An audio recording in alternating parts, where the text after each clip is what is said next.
ओम ध्यानम नमः। नमस्कार दोस्तों, आज हम जिक्र करेंगे कि वास्तव में सुखी कौन है। एक बार एक भिखारी एक किसान के यहाँ भीख मांगने जाता है और जैसे ही वो भीख मांगने के लिए आवाज़ लगाता है किसान के घर में, उसी वक्त किसान भी जो है अपने खेत से काम निपटा अपने घर पे आता है और किसान की पत्नी ने बड़ा सुंदर भोजन, सरसों का साग और मक्की की रोटी बनाई होती है। वो पहले अपने पति देव के हाथ धुआती है, उसके बाद किसान जो अपने बच्चे से बड़ा प्रेम करता है और भोजन करने बैठ जाता है और किसान की पत्नी जो है किसान को भोजन परोसती है और उसके बाद भिखारी को 2 रोटी और साग देती है।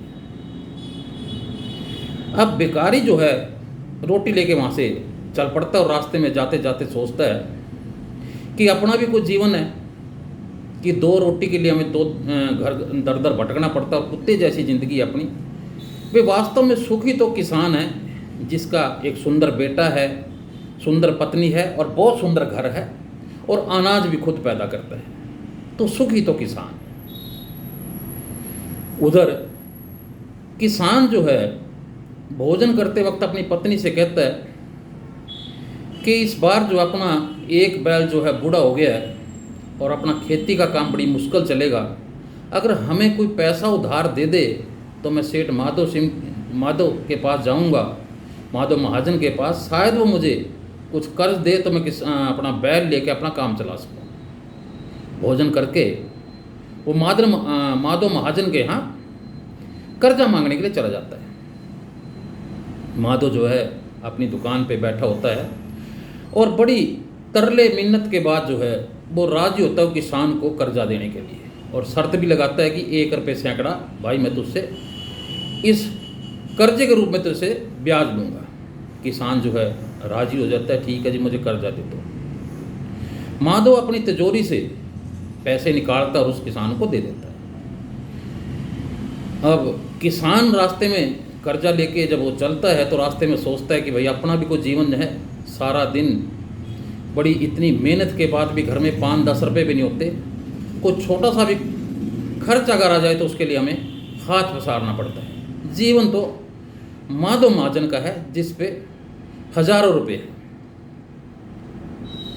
उधर माधव महाजन की जो दुकान थी वो सामान लेने के लिए शहर बड़ी दुकान पे जाता है सेठ फकीर चंद के यहाँ और जाके बैठ जाता है। इतने में बहुत सारे तार फकीर चंद के पास आते हैं और उसका मुनीम कहता है कि सेठ जी हमें 2 लाख का वहाँ फ़ायदा मुंबई में फ़ायदा हुआ है, 2 लाख का कलकत्ता में फ़ायदा हुआ है और बहुत सारा हमारा माल जो अभी आ रहा है हमें कई लाखों का फ़ायदा हुआ इस बार। अब माधव महाजन देखता है कि भाई बहुत अच्छा काम है सेठ जी का।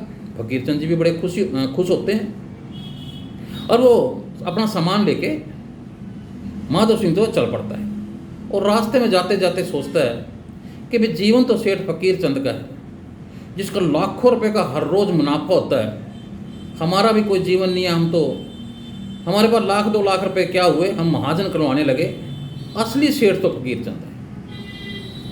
उधर फकीर चंद को भी एक तार आ जाता है दोबारा कि उसका मुनीम बताता है कि सेठ जी हमारा विशाखापट्टनम में एक शिप जो है ख़राब हो गया, मैं वहाँ जो है 5 लाख का नुकसान हो गया। ये सुन के फकीर चंद को बड़ी चिंता होती है। अब फकीर चंद जी कहता है चलो कोई बात नहीं, बाद में देखेंगे, मुझे राय साहब के यहाँ जाना है, वहाँ डीसी साहब ने भी आना और मंत्री जी ने भी आना है, तो गाड़ी निकाल वहाँ पहले वहाँ जाके आते हैं। अब सेठ फकीर चंद जी राय साहब के यहाँ चल पड़ते हैं। अब वहाँ देखते हैं कि राय साहब के यहाँ चांदी की कुर्सियाँ हैं, सोने के बर्तन हैं और लाट साहब डीसी साहब उनके पास आते हैं, उनसे वो हाथ मिलाते हैं, उनके साथ चाय पीते हैं और सेठ फकीर चंद जी भी एक साइड में कुर्सी लेके बैठे रहते हैं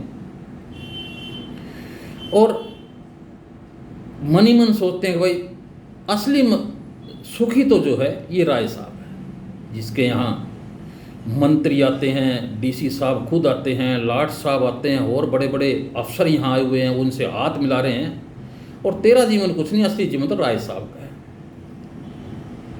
तो उधर राय साहब पार्टी ख़त्म होने के बाद थके हारे अपने कमरे में जाते हैं और अपने नौकर को बुलाते हैं कि भाई ऐसा कर तू मेरी दवा दारू दे, और मेरा जो तबीयत बहुत ज़्यादा ख़राब है क्योंकि सारा दिन से मैं बिजी हूँ और मेरी हालत जो है, सर में बड़ा दर्द हो रहा है और मुझे फलानी जगह से भी फ़ोन आया था जहाँ मेरा काफ़ी नुकसान हो गया है, कारोबार की भी बड़ी चिंता है, और तो जल्दी से मुझे एक सर दर्द की गोली दे ताकि मैं आराम कर सकूँ। उसका नौकर जो है राय साहब को सर दर्द की गोली देता है और राय साहब जो है अपने कमरे में लेटते हैं और खिड़की से क्या देख रहे हैं कि एक भिखारी जो है नीचे अपनी मस्ती में चला डंडा लेके जा रहा है।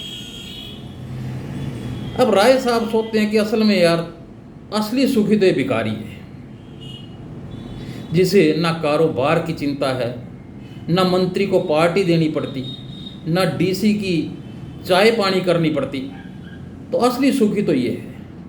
तो दोस्तों ये एक चक्कर है, सुखी यहाँ कोई नहीं है।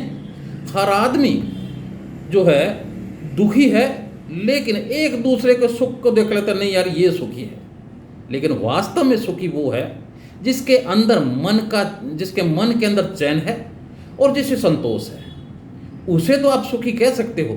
वरना हर इंसान जो है अपने सुख पर को देख के ही दुखी है।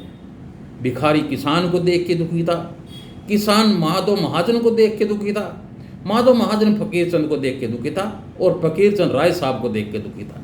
लेकिन वास्तव में सारे के सारे दुखी थे, और इसमें कोई शक नहीं है कि जो नीचे फकीर बड़ी मस्ती में जा रहा था वो सुखी था, क्योंकि उसके मन में कोई कहीं ना कहीं संतोष था। तो दोस्तों इसलिए अपने मन में संतोष रखिए, इच्छाएं ज़्यादा बड़ी मत कीजिए, इतनी ही इच्छा रखिए जो आपके मन में किसी भी तरह की, आपके मन में किस तरह का कोई कष्ट ना हो और उससे कोई परेशानी ना हो। इसलिए मस्त रहें, हमेशा खुश रहें। वीडियो अच्छा लगे तो लाइक और शेयर जरूर करना। जो साथी पहली बार मेरे इस चैनल को देख रहे हैं कृपया करके चैनल सब्सक्राइब जरूर कर लें। इसी के साथ धन्यवाद, नमस्कार, ओम ध्यानम।